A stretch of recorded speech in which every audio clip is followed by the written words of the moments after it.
Siempre he tenido un deseo, es poder gastar dinero sin preocuparme cuando salgo de paseo. Pero tengo que ajustar el fucking presupuesto porque mi país está feo.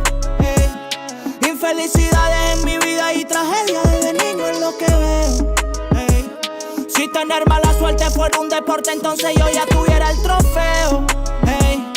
Muchas veces pienso que con mi talento afuera tuviera un Alfa Romeo. I don't give a fuck si me meten un disparo porque ni en la muerte creo. Tan acostumbrado estoy a estar aborrecido que de la gente me asqueo. Es que siento que este mundo está muy corrompido por el money y sus deseos. Uy, donde vivo salir es una zozobra porque puede haber un tiroteo. Todo es al revés, no puedo distinguir entre la justicia y el malandreo. Los niños que rapan matemáticas y aprenden a contar con el joseo. ¿Quién quiere ir a estudiar si se gana más con extorsiones y jibareo? Qué lástima me da, parece un infierno ahora nuestra sociedad. Los jóvenes quieren disparar un R15 y no ir a la universidad. Vivo con ansiedad y sé que le pasa lo mismo a todos los demás. Porque tú no sabes en qué esquina te secuestren, no te quieran disparar. Y yo no lo juzgo porque todos tenemos hambre y es la triste realidad. Qué lástima me da, qué lástima me da. El ver cómo descuartizan a personas como puercos, cómo se ensañan picando cada parte de sus cuerpos, solo por deudas no saldas, o por drogas o por faldas, o sencillamente por hablar de alguien a sus espaldas. Me parece innecesario lo que sucede en los barrios. Ya las cosas no se hablan, solo se mandan sicarios. El cuerpo muerto en la acera y llegarán los funcionarios, pero quizá entre algunos de ellos está el victimario. Esto sucede a diario, la gente ya se acostumbró. Es que el pobre solo cuenta con la protección de Dios. Soy un visionario, me levanto y le saco dos. Cada día valorando más lo que el Señor me dio, pues lo que me tocó lo protejo hasta que sea un viejo. Es mi don y mi lírica de mi gueto es el reflejo. Es un luchador que veo si me observo en el espejo. Alguien que pudo estar muerto pero sé seguir consejos. Y aquí estoy mirando hacia arriba con la mente positiva. Aunque no me esté saliendo como yo creí la vida, aunque a veces me deprima, yo siempre tendré un cuaderno y un bolígrafo encendido para soltar mis rimas. Cientos de tarimas, cientos de aviones, miles de blones, haciendo el amor con damas en distintas regiones, viendo los atardeceres, tratando de hallar paz, buscando en medio del caos tener una oportunidad. Qué lástima me da, parece un infierno ahora nuestra sociedad. Los jóvenes quieren disparar un R15 y no ir a la universidad. Vivo con ansiedad y sé que le pasa lo mismo a todos los demás. Porque tú no sabes en qué esquina te secuestren, no te quieran disparar. Y yo no lo juzgo porque todos tenemos hambre y es la triste realidad. Qué lástima me da, qué lástima me da.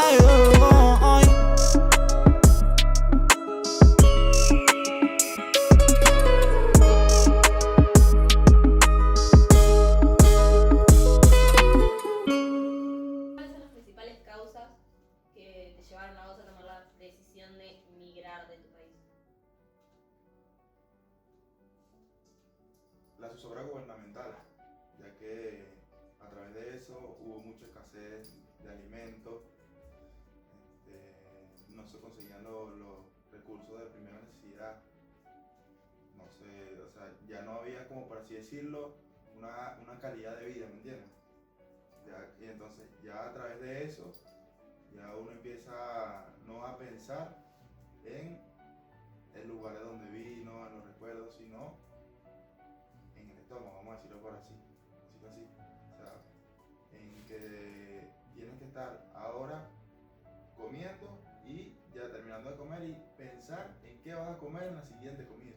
O sea, vamos a decirle, si lo estás almorzando ahora y ya estás pensando en qué vas a cenar, porque no sabes cómo vas a conseguir esa comida para cenar, ¿me entiendes? Porque allá en Venezuela se vive el día a día. Como quien dice, uno tiene que irse a ganar la comida, el pan nuestro de cada día, ¿me entiendes? Sí. Y bueno, a través de eso tomé la decisión, como vi que no tenía ninguna posibilidad, o sea, ya estaba totalmente colapsado y cerrado en todas las opciones había y por haber. que tomé la decisión que tenía en la mano, pues fue ya emprender el vuelo, emprender el viaje. Y claro, eso a través de que ya había tocado fondo, ¿me entiendes? ¿Y cuál fue tu forma? ¿Cómo te lo puedo decir? Que ya la plata no me alcanzaba para vivir. La situación social y económica de Venezuela en la actualidad es muy precaria. Desde que el chavismo y luego el madurismo llegó al poder, la calidad de vida del venezolano viene en declive.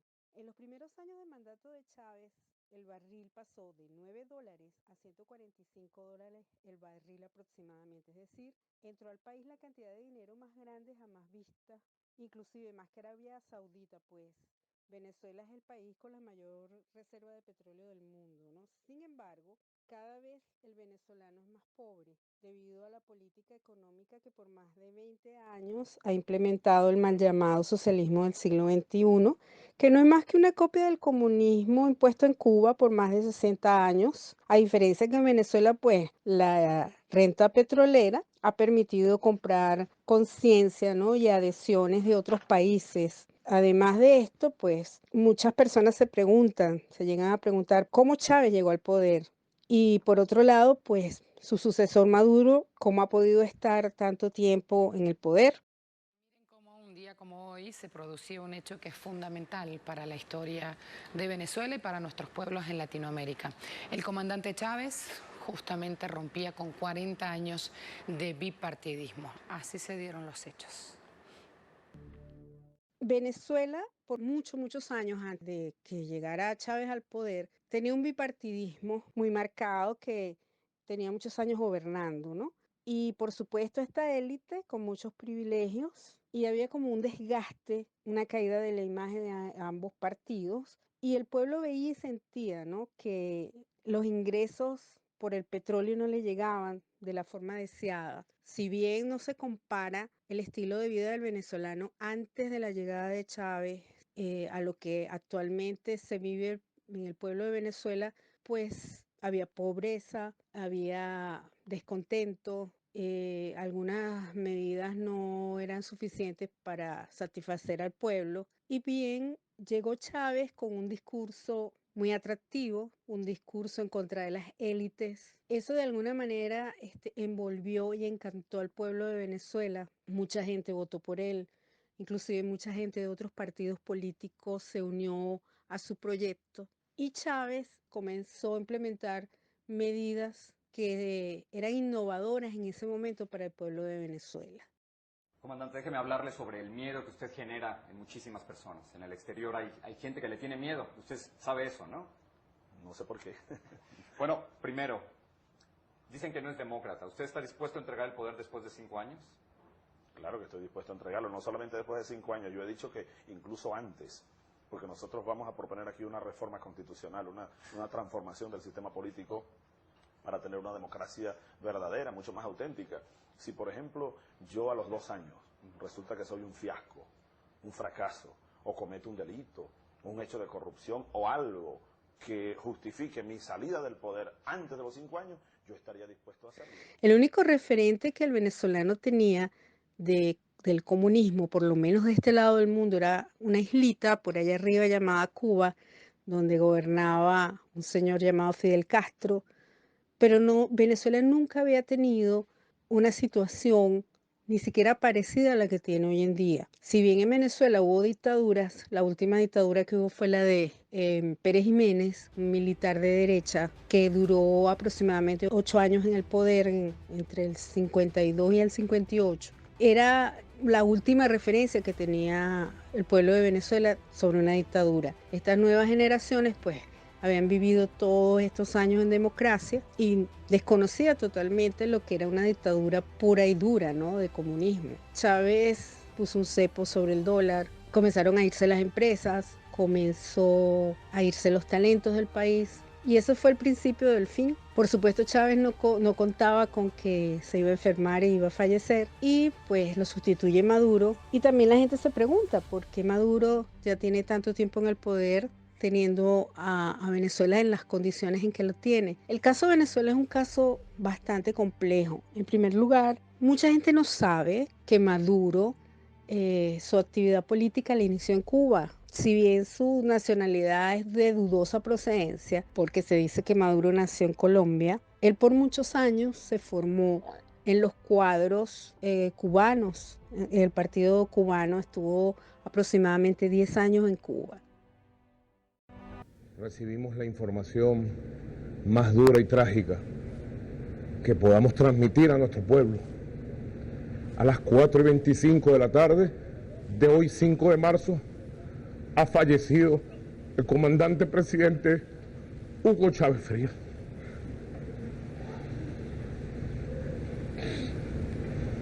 Luego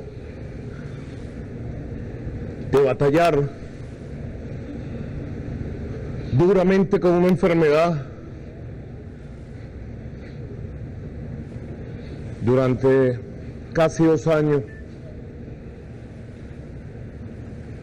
con el amor del pueblo, con las bendiciones de los pueblos y con la lealtad más absoluta de sus compañeros, compañeras de lucha, y con el amor de todos sus familiares.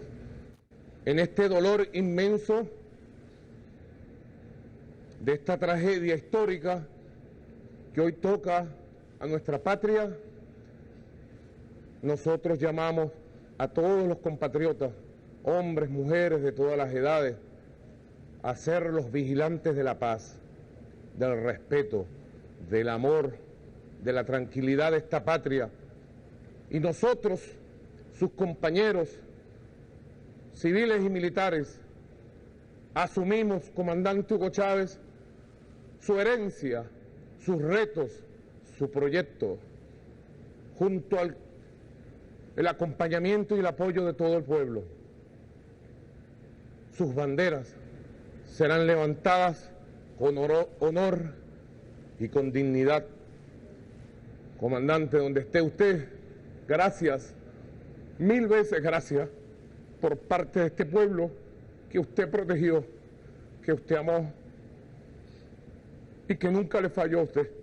A todos los pueblos hermanos del mundo, presidentas, presidentes que nos han llamado en todas estas horas y minutos de dolor y dificultad, les damos las gracias eternas, porque sabemos que ese mundo nuestro de hoy, allí radica un amor y un reconocimiento muy grande a quien desarrolló en vida los proyectos más hermosos y humanistas que se hayan conocido en décadas de historia de lucha de nuestra región por su independencia y de la humanidad por la paz. Cuando Chávez fallece, Maduro asume el poder en el 2013. Todavía el barril de petróleo estaba alto. En el 2014 comenzó a nivel mundial una baja del barril de petróleo, que de alguna manera eso hizo que el gobierno de Maduro tomara unas medidas drásticas. A partir de ese año comenzó la inflación galopante en Venezuela, que es la hiperinflación que tenemos en este momento, que es la más alta del mundo. Aunado a eso, desde el principio del gobierno de Chávez, incluso de la primera visita que le hace Chávez a un país, es a Cuba, se unió y se asesoró muchísimo con el gobierno de Cuba. A Chávez lo intentan derrocar en el 2002, estuvo 2-3 días fuera del poder. A raíz de su regreso, Chávez se rodea de todos aquellos países denominados del eje del mal, que son los países que, entre comillas, enemigos de Estados Unidos. Y a partir de ese momento, y después con la asunción de Maduro, ellos se blindan de alguna manera para asegurarse del poder y se blindan con el G2 cubano, con su alianza con los grupos irregulares colombianos, como el ELN, la FARC, con grupos iraníes y rusos. Toda esa gente opera en Venezuela. Por eso es que se habla que Venezuela es un estado fallido, un estado represor. Y a raíz de todo este ambiente político que generó un declive económico y social, salieron más de 5 millones de venezolanos de Venezuela en diferentes condiciones. Los que tenían mejor situación económica se fueron hace mucho tiempo y los que se han estado yendo de Venezuela estos últimos 2 años, ya la situación es de desesperación total y salen con lo opuesto. Y eso ha generado un desplazamiento en América Latina, que es el desplazamiento o la migración más grande que de estos últimos años en el continente americano. Ha sido muy difícil para el venezolano común y para la oposición que el mundo entienda lo que ha pasado acá. Por supuesto, salir del gobierno de Nicolás Maduro a medida que pasa el tiempo, que pasan los años, se ha hecho cuesta arriba, tanto para la oposición como para el venezolano común. Y los organismos internacionales, pues, mucha gente los acusa de que han actuado tarde, que han mirado para otro lado. Las veces que se han hecho reuniones, hay países que han votado en contra del pueblo venezolano y a favor de la dictadura de Maduro. Y pasan los años y esta gente se atornilla más en el poder. O sea, ya el dinero que percibía ya no me alcanzaba ni siquiera para sustentarme. Pues yo te puedo decir, de darme gusto o por así decirlo, comprarme ropa y todo eso, ya eso uno lo había puesto a un lado, ¿me entiendes? Que no es algo fundamental y vital para la vida, ¿me entiendes? Como la alimentación, porque si se sobreentiende que si uno no come, no vive, ¿me entiendes? Entonces ya cuando tú llegas a ese nivel, a ese punto en el cual ya el dinero por el que tú te estás esforzando para obtener no te alcanza ni para ni siquiera alimentarte, y ahí uno dice como que, ok, está bien, tenemos una casa, unas paredes, pero ¿qué? No vamos a comer cerámica, ¿me entiendes? Claro. O sea, de ahí tú te desprendes de tus comodidades, de tus amistades, por buscar un mejor futuro o una mejor estabilidad y a través de eso un mejor futuro. La economía cada vez está más en declive porque una población que vive en una hiperinflación, donde el bolívar no vale absolutamente nada, de más o menos un año a esta parte se está aceptando los dólares. Antes estaba absolutamente prohibido tener dólares. Tener dólares en Venezuela era un delito. Entonces hay hasta hiperinflación en dólares, que no hay dinero que alcance en Venezuela. A eso le sumas que llega una pandemia que vino a crear una situación más grave, porque en Venezuela no hay insumos médicos, muchísimos médicos se han ido del país, los hospitales están en bancarrota. Como buen sistema comunista, no hay cifras oficiales sobre pobreza, el índice de inflación. Entonces, no se sabe ni siquiera cuántos muertos hasta la fecha hay por la pandemia. Los venezolanos no tienen vacunas, son muy pocas las vacunas que han llegado y en principio Maduro anunció en cadena nacional que se iban a vacunar los colaboradores de él y la Fuerza Armada, y la población que se ha vacunado es muy poca. Y eso ha traído como consecuencia también mayor empobrecimiento, la economía que ya venía paralizada se ha paralizado aún más.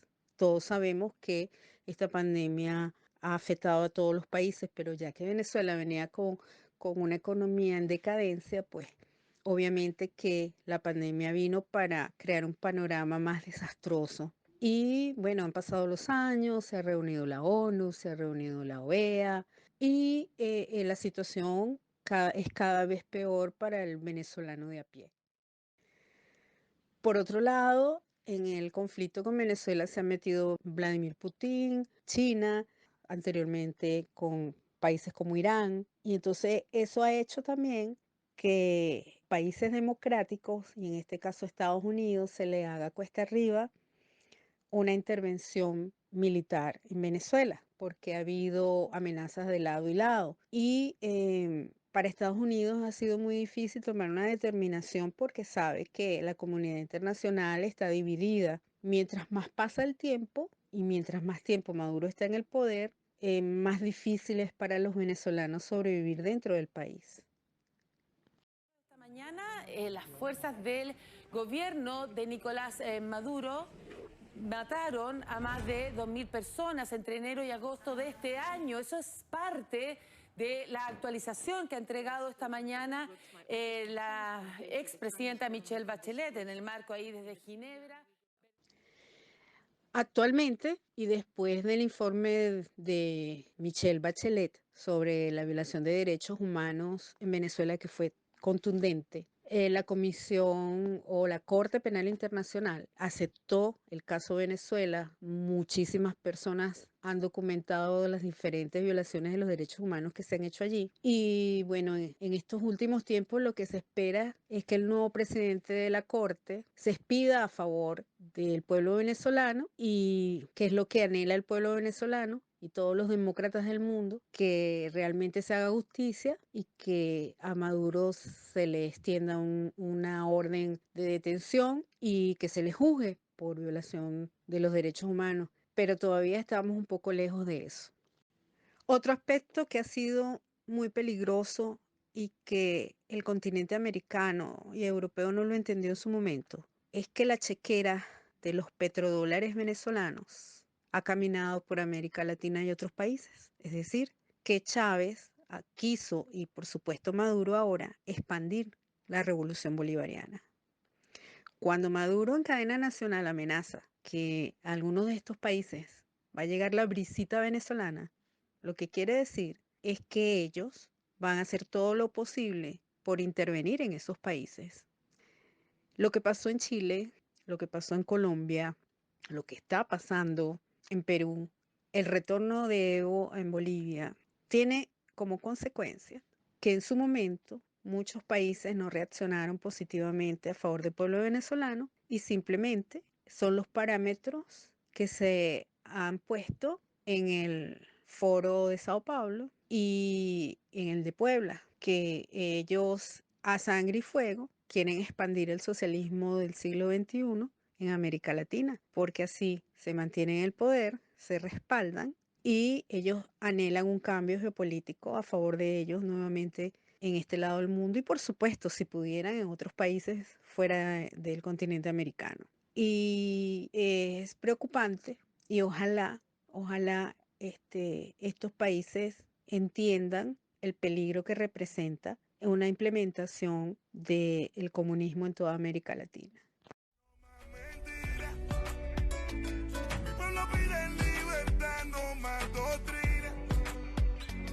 Ya no gritemos patria o muerte, sino patria y vida.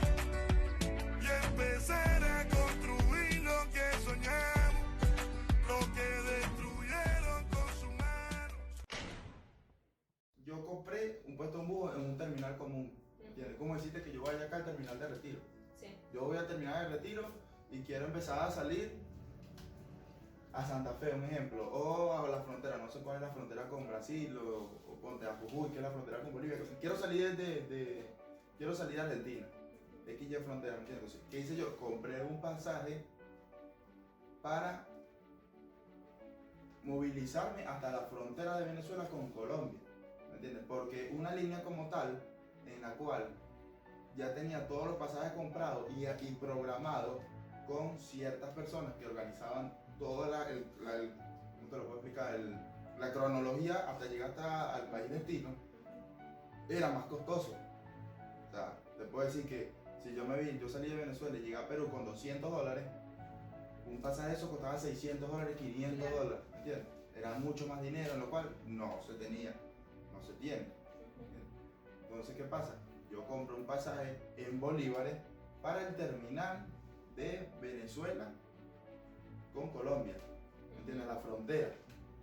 Ahí yo pernocto una noche en esa frontera, porque cuando atravesé Colombia, yo salgo de donde nací, pues de Barquisimeto. Yo salgo eran como las 9 de la noche, 11 de la noche. Yo salgo de ahí y hasta llegar a la frontera con Colombia, yo tardé aproximadamente, era como un día de autopista, pues, de carretera. Entonces, como al siguiente día llegamos casi que a la misma hora, ya era muy tarde en Colombia. Por lo tanto, pude atravesar la frontera, pero ya no había autobuses en los cuales fuera atravesando Colombia, porque yo fui atravesando cada país, porque yo no iba por tierra, ¿me entiendes? Entonces, ¿qué pasa? Que llego a la frontera de Colombia y cuando cruzo, sello todo, no consigo autobuses en Colombia. como así decirlo, una habitación, un hospedaje en Colombia era muy caro. Ahora que me estoy acordando, era muy costoso y por lo tanto yo tuve que devolverme, atravesar otra vez la frontera hacia Venezuela. Imagínate, yo vi el alivio y luego vi, ay, otra vez Venezuela, ¿me entiendes? Fue como que, porque es como si fuera un portal, ¿me entiendes? Te lo puedo explicar. Sí. Venezuela y Colombia es casi que lo mismo, porque son países hermanos, por lo tanto son países muy parecidos, casi en su totalidad.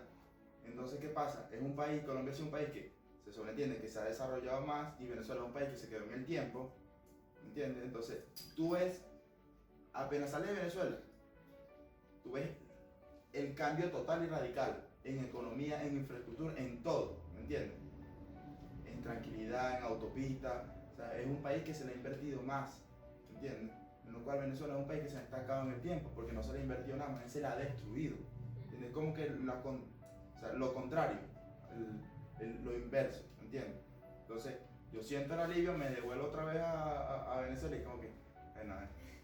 Pero en Venezuela el hospedaje era más económico y por lo tanto era más viable para así ahorrarme dinero, devolverme otra vez a Venezuela, que era en la frontera, hacia Táchira otra vez, y de ahí adquirir un hospedaje con bolívares. Amigos, ya estamos en el centro de la ciudad, estamos exactamente en la 20 en Barquisimeto. Aproveché de venir por acá para mostrarles un poco cómo es esta zona. La verdad es que es un poco arriesgado estar acá porque es un lugar bastante popular, de mucho comercio, de mucha gente caminando, pero bueno, todo sea para mostrarles a ustedes cómo es Venezuela, cómo está Venezuela ahora y pues que vean ustedes con sus propios ojos. Tenemos acá mucho comercio de todo tipo. En Venezuela siempre ha existido este tipo de carretas donde normalmente se suele vender frutas. En este caso el señor tiene guayabas y plátanos. También tenemos los típicos lentes como esto que tenemos acá, de diferentes monturas para ver. Estoy nerviosa la verdad porque yo soy bastante asustada y pues estoy aquí grabando, pero bueno, venciendo mi miedo. Esto que tenemos acá, que son las barberías en la calle, se han vuelto muy populares ahora en Venezuela porque es una forma más económica para obtener un buen corte de pelo o para obtener un corte de pelo. No pagan local, así que lo hacen en la calle y pues barato. Le acabo de preguntar al muchacho y por corte de cabello son 80 bolívares, 80.000 bolívares, que son aproximadamente $1 para obtener un corte en la calle. Aquí tenemos venta de absolutamente todo que ustedes pueden ver con sus propios ojos, desde desodorantes hasta lápices, maquillaje, miren, controles universales que funcionan para cualquier televisor, case o forros para celulares, prendas, de todo un poco tenemos acá en la calle.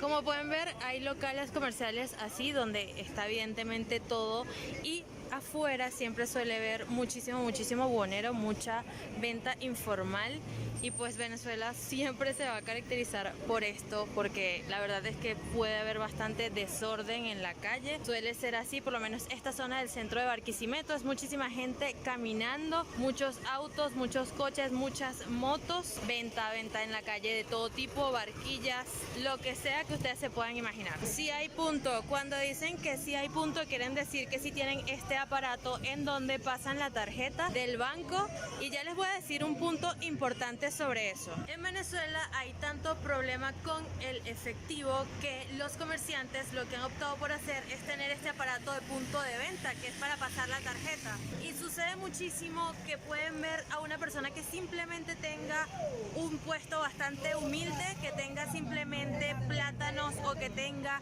cigarrillos o algo bastante sencillo y tenga este aparato que suele ser bastante costoso pero que la gente de alguna forma resuelve para poder tener un negocio, para poder generar sus ingresos. Entonces, que no les extrañe si ven a Venezuela y tengan que pasar la tarjeta por simplemente comprar algo bastante sencillo como un snack o simplemente una chuchería, un dulce, que lo podrían pagar perfectamente en efectivo en cualquier otro lugar del mundo. Aquí tenemos una lista de precios importante. 2 hamburguesas más 2 refrescos, 150 bolívares. Yo lo voy a estar colocando en dólares ahí. 2 perros calientes más 2 refrescos, 160.000 bolívares. La hamburguesa en 80, la hamburguesa especial no tendrán, perros 90. Y pues ahí lo tienen, aquí en este puesto de acá. para que vean más o menos cuánto cuesta una hamburguesa en Venezuela. Estamos pasando por una zona donde se están colocando personas en la vía y están vendiendo o están comprando oro, plata, dólares. Yo inclusive la vez pasada... Y si vos pudieras llegar a otros venezolanos que están en la misma situación que vos, que vos en su momento, de decir, no sé si salir, no sé si estoy tomando la decisión correcta, ¿qué les dirías? Que lo piensen bien, lo evalúen. ¿Por qué digo que lo evalúen? Porque tienen que pensar que si están en una situación allá en Venezuela en la cual no les está favoreciendo, al salir del país pueden buscar una mejoría, ya que ese país destino tiene que tener una mejor situación económica que la que tiene Venezuela en su actualidad. Por lo tanto, eso tiene un poquitico más de estabilidad de vida. Pero les dirías, sí, salgan. Todo depende de las circunstancias en las cuales estén ellos, porque no son las mismas circunstancias en las cuales estamos todos los venezolanos, ¿me entiendes? Hay venezolanos en Venezuela que están muchísimo mejor en Venezuela que en cualquier país, ¿me entiendes? Porque Venezuela es un país donde no respeta las leyes, o sea, no hay, es un país sin ley, es un país del sálvese quien pueda, o sea, el más blindado es el que sobrevive, ¿me entiendes? Entonces hay gente que está blindada y por lo tanto en otro país no va a estar blindada como está en Venezuela, ¿me entiendes? Entonces al venezolano de a pie te puedo decir lo que sí, el tema está en cómo esté. Si tienes la posibilidad de hacerlo, no lo pienses dos veces. ¿Por qué no lo pienses dos veces? Porque es una mejoría a la situación en la que está en la actualidad.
Yo siempre he tenido un deseo, es poder gastar dinero sin preocuparme cuando salgo de paseo.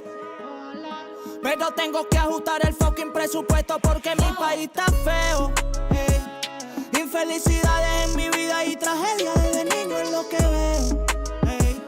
Si tener mala suerte fuera un deporte, entonces yo ya tuviera el trofeo. Muchas veces pienso que con mi talento afuera tuviera un Alfa Romeo. I don't give a fuck si me meten un disparo porque ni en la muerte creo. Tan acostumbrado estoy a estar aborrecido que de la gente me asqueo. Es que siento que este mundo está muy corrompido por el money y sus deseos. Donde vivo salir es una eso sobra porque puede haber un tiroteo.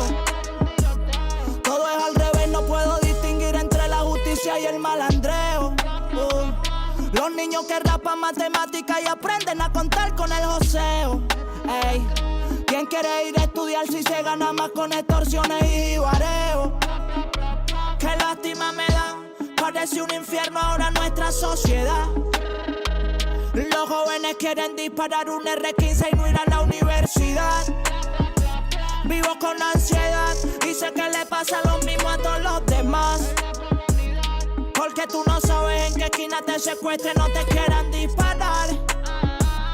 Y yo no lo juzgo porque todos tenemos hambre y es la triste realidad. Ey, qué lástima me da, qué lástima me da.